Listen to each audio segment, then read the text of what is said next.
එමෙන්න දුර්වලවන් නිසිසේ හදාරලා සමාජයට වැඩකරන බැලුවන් බවට පත් කිරීමෙන් සුදුසු යාපතක්ව බෞද්ධයන්ට සලසා දෙන බව ඇස් අන්ධ බවට ඇස් නැමීමෙන් අපට අවබෝධ කර දුන්නා.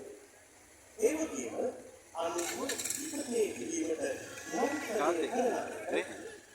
පාපය මෙලෙසිව පරිසම් දේවවලට නාලිකා ලේවියට අත්වූ ඉරණමින් අපට පින්වා දුන්නා.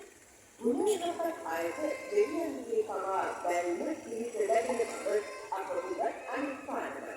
එමෙන්න කිසිදු චේතනා ඇතනම් ඕනෑම බලාපොරොත්තුවක් සඵල වෙන බව අපට පුහුණු දෙනවා. මේ දර්ශනීය කරන අන්තර්ගතය නැත්නම් අවසන් වූ ප්‍රාණය ඔවුන්ට ඉතාමත්ම පැවැත්ම බලාපොරොත්තු සඵල කරගන්නේ නාමක රජකුමාර සහ මව්පියගේ සැලකුම දීපමාන